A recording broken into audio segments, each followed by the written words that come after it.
Hello, my name is Dan Frith, I'm Bo Frith. and we practice law here in Roanoke, Virginia.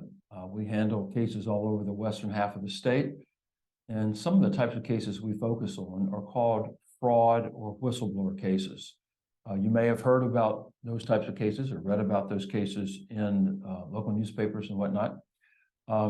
There's somewhat of a misunderstanding as just exactly what a whistleblower case is.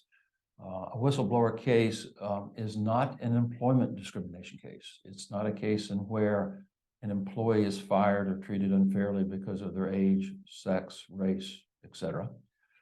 It is not an employment matter at all. It has a very different and very specific definition. And Bo, would you describe a little bit about just exactly what is a whistleblower case? Sure, a whistleblower case is a term of art under the law. It's essentially fraud involving government money. So waste, fraud, or abuse involving government funds. If it involves purely private money, it's not a whistleblower claim.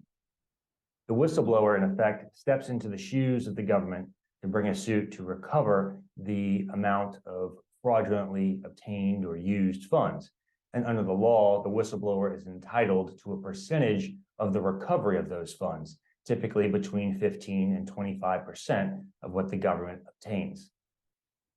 So what are common areas of whistleblower claims or these sort of fraud claims? One of the biggest ones is healthcare fraud.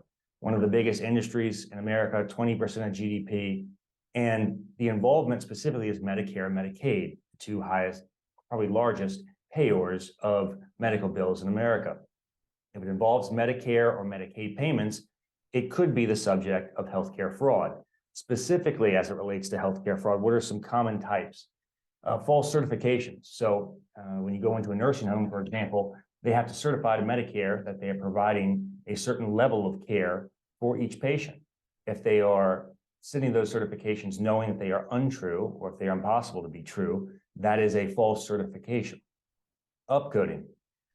Sometimes when patients go in to see a physician, the billers will be billing as if the physician provided the care, which entitles the practice to more money than who in fact provided the care, which would be a nurse practitioner, a PA, a nurse, that sort of thing.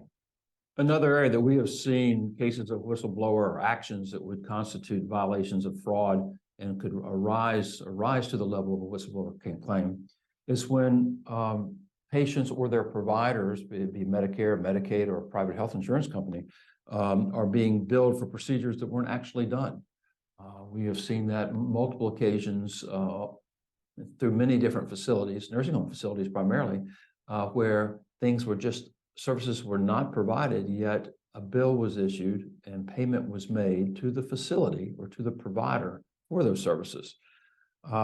Another example is services that were not medically necessary, not medically indicated. If the provider bills for those services, they may have committed fraud, and there may be a whistleblower claim on behalf of that particular situation. And the final thing we see sometimes is kickbacks to doctors to prescribe certain medications. While I think this sort of situation was more rampant years ago, it still exists. We still see it where healthcare providers, primarily physicians, get benefits, let's say, for prescribing certain medications as opposed to other medications.